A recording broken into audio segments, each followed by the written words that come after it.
Bonjour, j'espère que vous allez bien.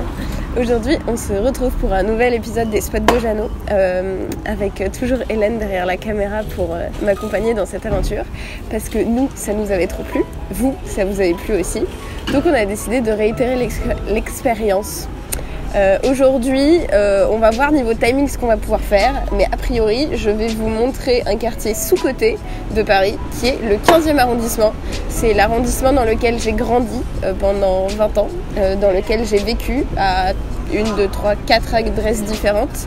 Voilà, et du coup, j'ai plein de souvenirs ici. Il y a 2-3 petits endroits sympas que j'aimerais vous montrer pour upgrader un peu le niveau du 15e qui est vraiment sous-coté. Présentement, nous sommes sur la place du Général Beret, qui est une place que j'adore, et précisément à la terrasse du café du Général Beret, qui est un café dans lequel je vais tout le temps, soit pour prendre mes cafés le matin, puisque le café est à 1,80 €, ce qui est quand même pas cher pour un café du 15e, soit déjeuner toute seule. J'adore déjeuner seule dans ce restaurant. Ils font des formules le midi à 8,50 € la tarte plus salade et frites, ou 9,50 € le plat du jour plus salade, ou enfin accompagnement quoi. Et c'est trop bon, c'est trop bien viscère, c'est tous les jours des nouvelles recettes. Tu peux aussi boire des coups pour pas trop cher. À l'happy hour, la bière est à 5 € accompagnée d'une petite frite, vraiment très très bonne. Et puis voilà quoi, j'ai trop de souvenirs ici, c'est vraiment un café de quartier où tout le monde se connaît et où j'adore venir. Donc sur cette place du Général Beret, en plus du café, on a une Biocoop. La Biocoop, c'est super bien pour faire ses courses parce que c'est des légumes bio de saison qui font un peu gaffe à l'environnement. Ils font pareil des cosmétiques qui sont bio et naturels. Et moi, c'est là-bas que je vais acheter mes crèmes, mes huiles. Et que je fais des courses parfois le dimanche pour aller chez ma mère. Et puis ici de l'autre côté, on a une épicerie en vrac. Le principe de l'épicerie en vrac, c'est d'avoir de la nourriture, des denrées alimentaires en vrac, mais pas que alimentaires, parce que tu as les riz, les pâtes, toutes les graines, genre des lentilles, tout ça. Mais tu as aussi les produits ménagers, genre les savons, le vinaigre, le produit de machine à laver, tout ça, qui sont en fait contenus dans des grands récipients. Toi, tu viens avec soit tes petits sachets, soit tes bols, tu les remplis et du coup, ça ne fait pas de déchets, ça fait pas de plastique, ça fait pas de carton et c'est zéro déchet et c'est super bien, ça on adore. Et en plus, c'est moins cher parce que tu payes pas une marque et un emballage, tu payes juste ce que tu manges et ce que tu consommes.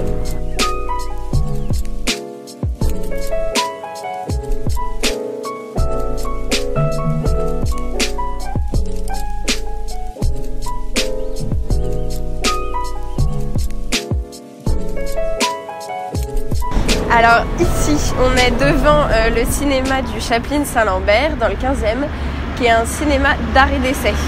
Pourquoi j'avais envie de vous parler de ce cinéma ?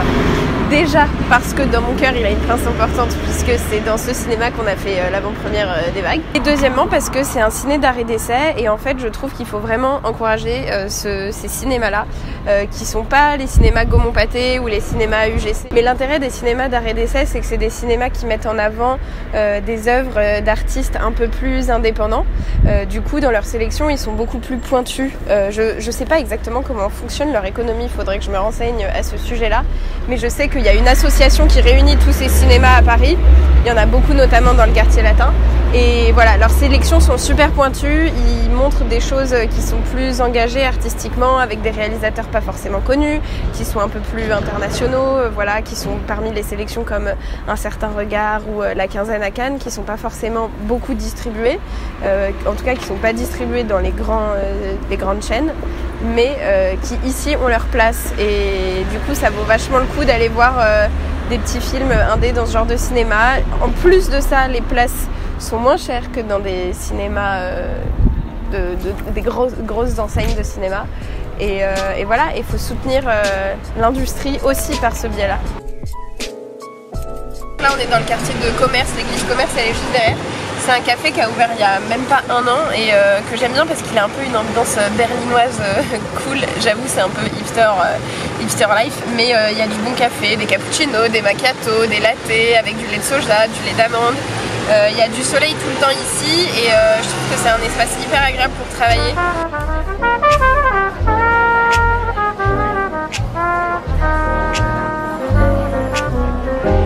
I fall in love too easily. suis le gérant de l'établissement Good News. Je m'appelle Fox McInerney. Je viens d'Australie. Ça fait un peu plus qu'un an qu'on est installé ici. C'est un coffee shop un peu entre un café qu'on trouve à Melbourne, en Australie, ma ville d'origine. Et tout le café que j'ai visité dans mes voyages, que j'ai aimé, c'est un petit mélange avec ce que j'ai vu ailleurs, avec Paris, un peu de Melbourne. Le but principal, c'est de servir le meilleur café de spécialité possible, combiné avec un offre très sain et frais en nourriture de pâtisserie anglo-saxonne. Tout est fait maison. On fait de Buddha bowls en semaine pour le déjeuner, et avec quiche ou tartine avocat. Le week-end, c'est un peu différent, on fait le formule brunch. Ce quartier, c'est vrai que c'était pas un quartier cible avant que j'ai ouvert Good News. C'était plus, je regardais beaucoup dans le 18e où j'habitais avant, j'aimais beaucoup ce quartier-là. Mais en voyant ce local, particulièrement ce local, avec toutes ces vitrines grandes ouvertes, et beaucoup de soleil, beaucoup de lumière, j'étais convaincu que ça peut marcher ici. Et le fait qu'il n'y a pas beaucoup d'offres similaires dans le 15e, c'était finalement une très bonne décision de s'installer ici. J'avais comme principe pour la culture de Good News de créer un établissement un peu écolo, de manière d'où on source nos aliments. De prendre un peu de bio où c'était faisable et logique. Mais aussi, oui, de suivre la saison clairement avec les produits qu'on utilise au maximum et prendre locaux, maximum locaux. Le café, c'est évidemment un produit qui vient de l'étranger, mais c'est torréfié ici à Paris. On a tous nos fournisseurs qui sont installés à Paris. Donc ça c'est important pour moi personnellement et pour l'entreprise de faire un geste que ce soit un établissement, une société pas que rentable mais éthique aussi.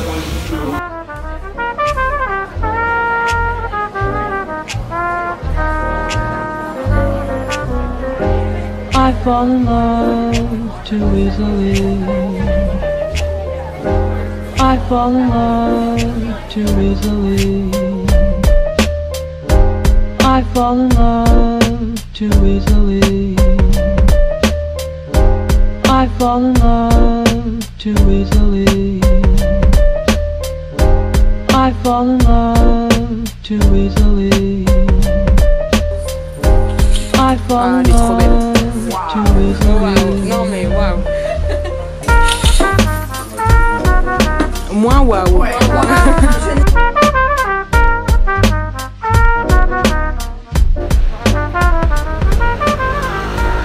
Donc on sort de la boutique Bis, la nouvelle boutique qui vient d'ouvrir rue Saint-Charles, et c'est donc une friperie solidaire qui propose une sélection un peu pointue, super bien rangée, avec que des fringues de qualité et de marque. Rangés par couleur, super bien triés. Il y a vraiment une sélection hyper intéressante de produits.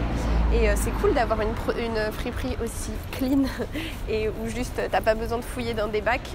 Les prix sont ultra abordables. Genre il y a des tops comptoirs à 10 €. Là moi j'ai trouvé des robes, une Hollister à 12 et une autre d'une marque inconnue au bataillon, mais hyper quali avec des super finitions, fermetures et tout à 16 €. Donc ravie de mes petits achats, la dame est juste trop sympa, l'ambiance est trop cool, les clientes ont l'air trop contentes.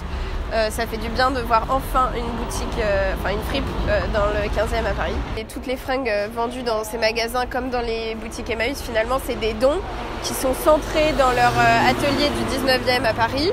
Et ensuite répartis en fonction des 3 différentes boutiques. Je vous mettrai les 3 adresses en barre d'infos. Il faut savoir aussi que c'est une super action parce que tous les gens qui bossent dans ces boutiques sont en réinsertion professionnelle. Donc là aussi, c'est un acte engagé qui nous plaît et qu'on valide à mort. Voilà.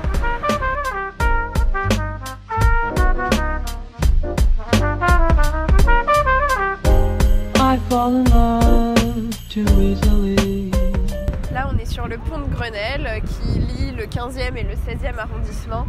Et je voulais venir ici pour vous montrer un petit coin que j'aime bien, qui n'est pas vraiment un parc, mais qui est l'île aux Cygnes, qui est en fait ce banc de terre entre les deux rives, sur lequel j'aime bien me balader parce que c'est très calme la nuit et il y a des beaux couchers de soleil. Enfin, je trouve que c'est un endroit hyper apaisant.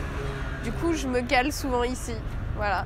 Si vous voulez me croiser, venez à I fall in love too easily. I fall in love too easily. I fall in love too easily.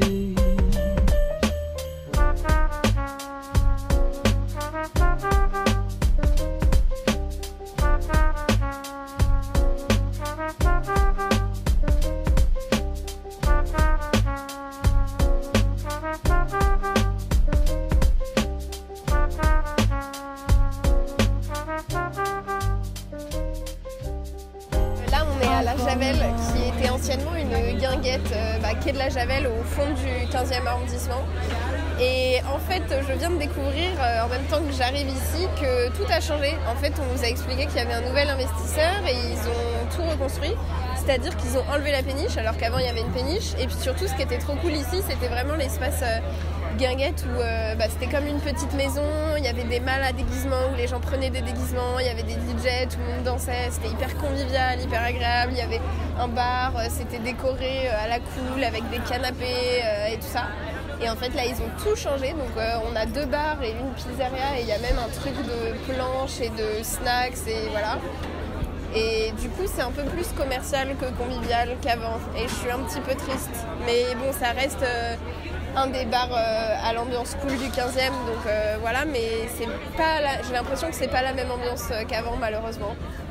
Il n'empêche que la pinte est à 6,50 €, ce qui est convenable. Avec gobelet. Avec Eco Cup. Et sinon, un mec d'ici nous a conseillé d'aller voir 2 autres adresses que je vous précise quand même, qui ressemblent apparemment dans l'ambiance à l'ancienne Javel. Il s'agit du Bal de la Marine, situé sous la Tour Eiffel, et du Poisson Lune, situé à Porte Dorée. Voilà.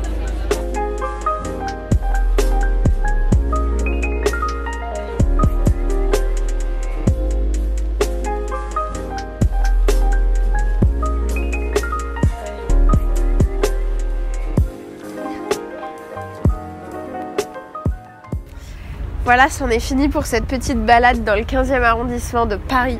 J'espère que ça vous aura plu, que les adresses vous auront donné des envies de venir dans ce coin trop inexploré. Si vous avez d'autres adresses du 15e à nous partager, n'hésitez pas à le faire en commentaire. Dites-nous aussi le prochain quartier que vous avez envie que l'on visite, parce que cette comment on appelle ça ? Cette série de vidéos est vouée à continuer pour qu'on puisse visiter tous les quartiers et pour qu'on essaye d'aller vers un mode de consommation plus responsable, plus engagé dans notre vie de tous les jours à Paris. Parce que cette ville, elle est bourrée de trucs et d'envie tout le temps, mais je vous assure que c'est possible d'avoir un impact un peu responsable dans la manière dont on agit tous les jours. Voilà. Encore une fois, je remercie Hélène de m'avoir filmé. N'hésitez pas à nous laisser des commentaires, à partager et à liker et à commenter. Ça me fait du bien au petit cœur. Et voilà, ça nous montre qu'on a fait du bon boulot et qu'on vous a inspiré ou donné des envies d'une manière ou d'une autre. Voilà, bonne soirée ou bonne journée. À bientôt. Baladez-vous bien.